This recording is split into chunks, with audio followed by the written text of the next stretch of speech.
नमस्कार,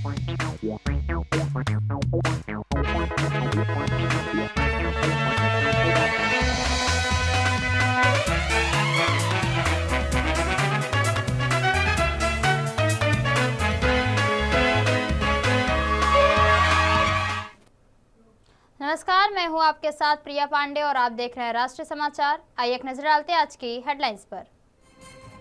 मदुरै से विकास का मेगा संदेश। नरेंद्र मोदी ने 4,400 करोड़ रुपए की इंफ्रास्ट्रक्चर परियोजनाओं का किया उद्घाटन और शिलान्यास।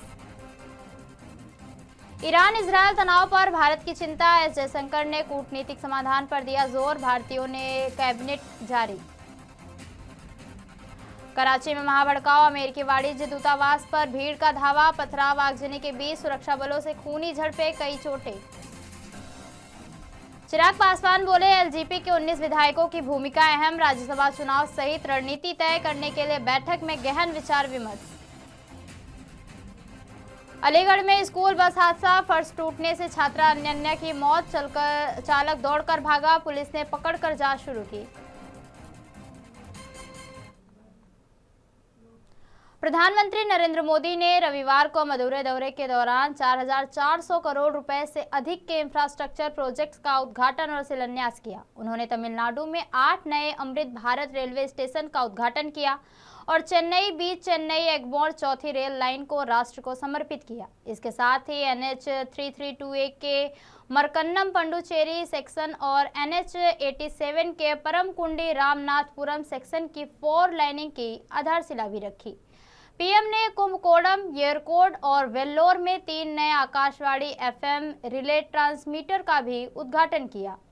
सभा को संबोधित करते हुए उन्होंने कहा कि इन परियोजनाओं से रोजगार के अवसर बढ़ेंगे और राज्य की अर्थव्यवस्था को नई गति मिलेगी।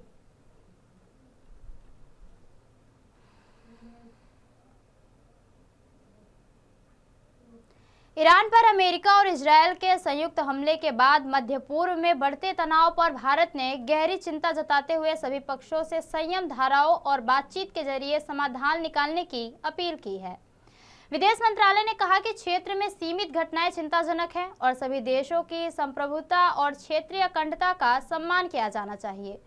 भारत के विदेश मंत्री एस जयशंकर ने इजरायल के विदेश मंत्री गिदोन सआर और ईरान के विदेश मंत्री सैयद अब्बास अरागची से बातचीत कर तनाव कम करने के लिए कूटनीतिक प्रयासों पर जोर दिया है। साथ ही ईरान और इजरायल में रह रहे भारतीय नागरिकों के लिए बेंच जारी कर उन्हें बेहद सतर्क रहने, बेहद एहतियात से बचने और दूतावास के संपर्क रहने की भी सलाह दी गई है।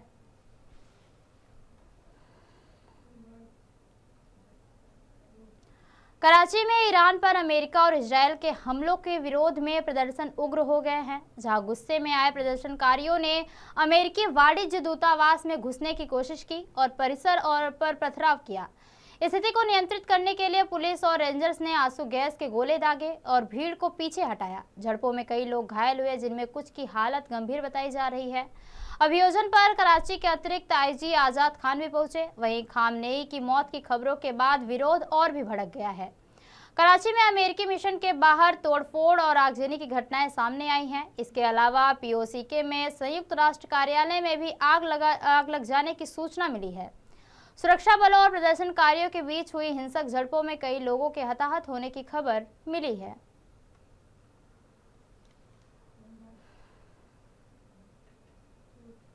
चिराग पासवान ने एलजेपी की बैठक को लेकर कहा कि राज्यसभा के लिए नामांकन की प्रक्रिया जारी है और ऐसे समय में पार्टी के 19 विधायकों की भूमिका बेहद अहम हो जाती है।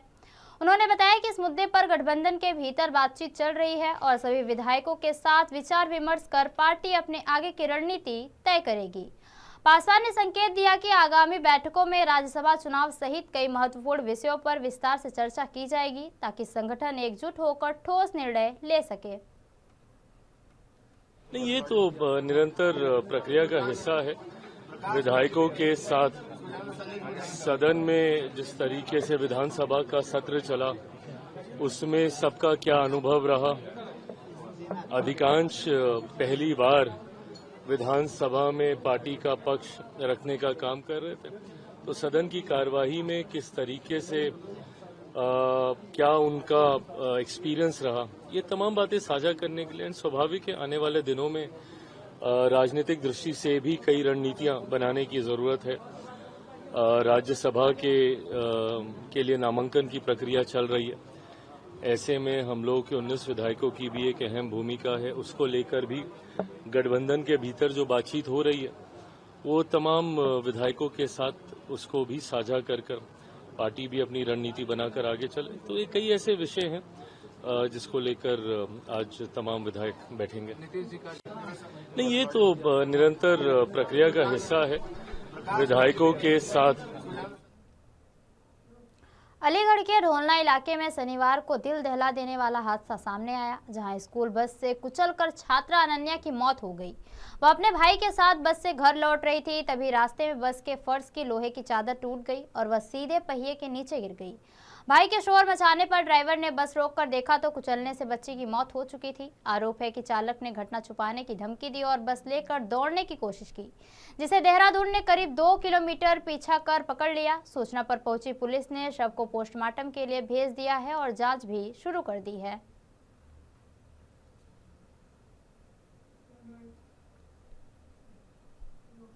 बिहार के मुख्यमंत्री नीतीश कुमार का 75वां जन्मदिन आज शुभ से मनाया गया। इस अवसर पर उनके समर्थक डॉक्टर एलवी सिंह ने पटना के नौलखा मंदिर में हवन पूजन कर 75 पाउंड का केक काटा और मुख्यमंत्री के दीर्घ आयु व स्वास्थ्य जीवन की कामना की। समर्थकों ने कहा है कि नीतीश कुमार के नेतृत्व में बिहार ने विकास की नई ऊंचाइयों को जारी किया है और वे लंबे समय तक राज्य के विकास कार्यों का नेतृत्व करते रहेंगे और यही उनकी भगवान से प्रार्थना है।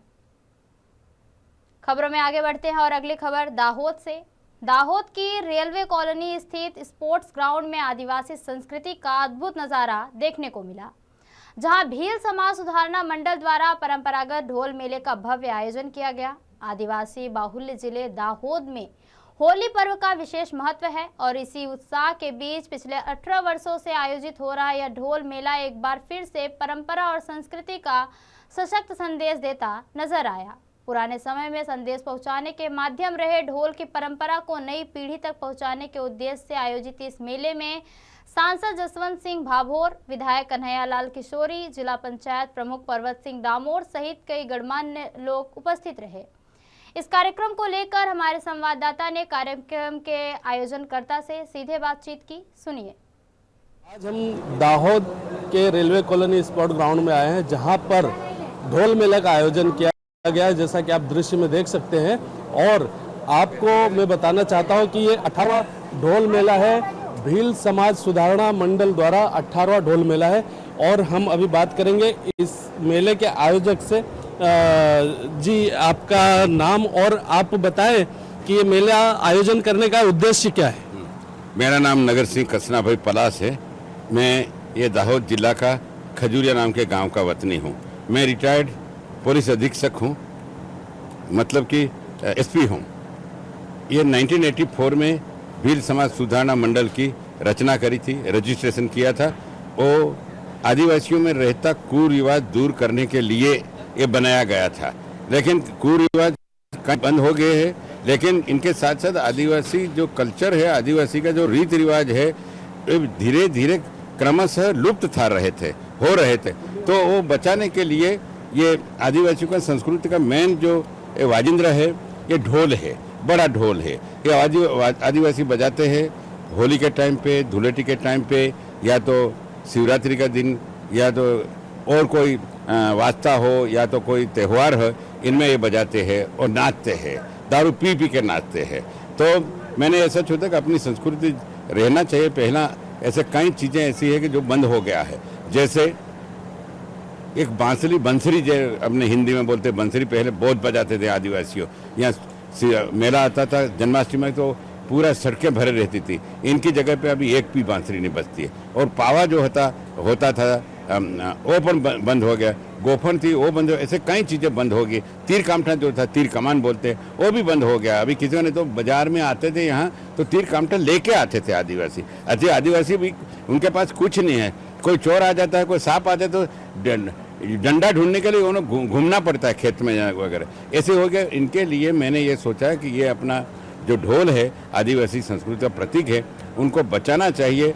और बचाने के लिए 18 साल से मैं प्रयत्न करूँ, 18 साल से 18वां ढोल मेला है।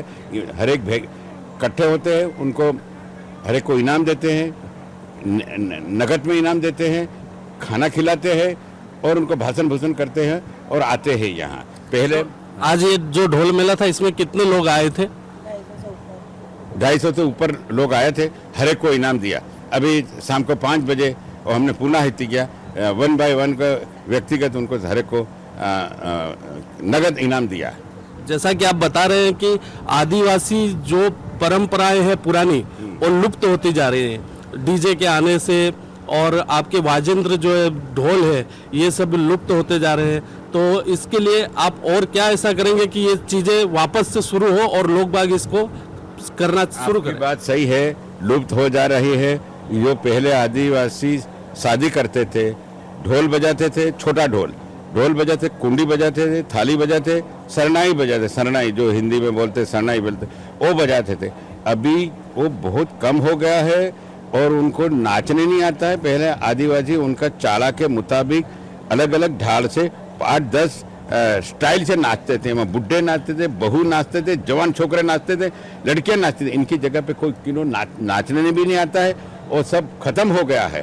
तो वापस फिर ये जैसे मध्य प्रदेश में अभी चालू है ये सरनाई वगैरह, तो बराबर नाचने आता है, लड़कियां भी नाचते, अदन नए नए कपड़े पहन के। ऐसे यहाँ भी ऐसा होना चाहिए, नहीं तो शहर वालों में और गाँव वालों में क्या फर्क। ये बचाने के लिए मैं ये कोशिश कर रहा हूँ, मेहनत कर रहा हूँ, पैसे खर्च कर रहा हूँ।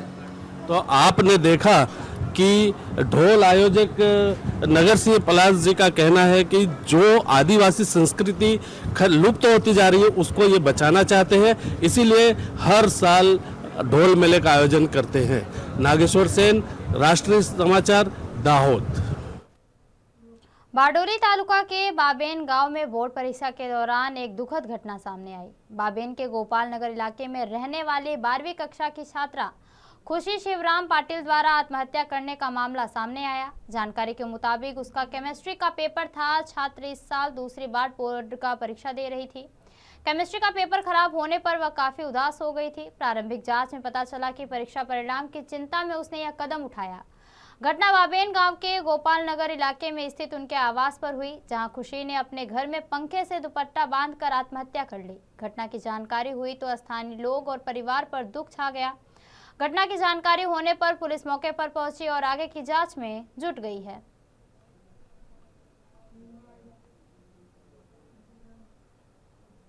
बिहार के कैमूर जिले के कुदरा थाना क्षेत्र अंतर्गत NH-19 पर नशेज के पास बस और ट्रक की भीषण टक्कर में 3 लोगों की मौके पर ही मौत हो गई, जबकि 1 दर्जन से अधिक यात्री घायल हो गए। बस जमशेदपुर से वाराणसी जा रही थी और उसमें लगभग 70 से 75 यात्री सवार थे।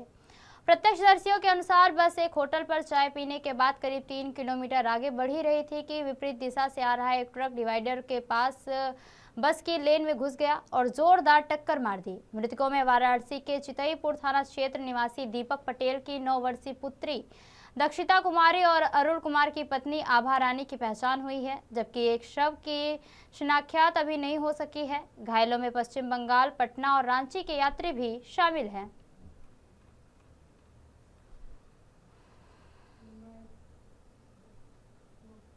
राज्य सरकार ने पुल पुलियों की मरम्मत को लेकर नई व्यवस्था लागू की है। अब किसी भी मरम्मत कार्य के लिए पहले वित्त विभाग से मंजूरी लेना अनिवार्य होगा, तभी संबंधित विभाग को राशि जारी की जाएगी। इस फैसले पर प्रतिक्रिया देते हुए बीजेपी के मुख्य सचेतक जनक सिंह ने कहा कि यह एक सकारात्मक कदम है।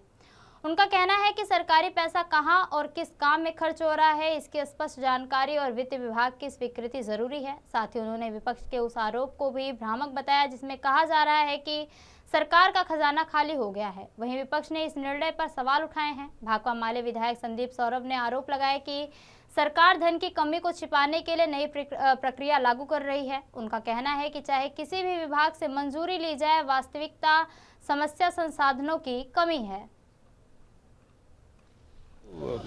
सरकार की जो इच्छा आई होगी उसी के अनुसार हमें काम करना चाहिए। कोई भी विषय है नियम संगत होना चाहिए। इसलिए ने आपके कथनानुसार सरकार के संबंध में इस प्रकार के प्रश्न कर रहे हैं, तो जो भी हमारी सरकार करेगी नियम संगत करेगी, ऐसा नहीं करेगी जो 1990 से लेकर 2005 की सरकार किया करते थे। क्या सच लग रहा है कि जिस तरीके से विपक्ष सवाल उठा रहा है कि सरकार के खजाने खाली है, उसी को लेकर यह नियम? देखिए, हमारी सरकार विकास कर रही है और करती रहेगी।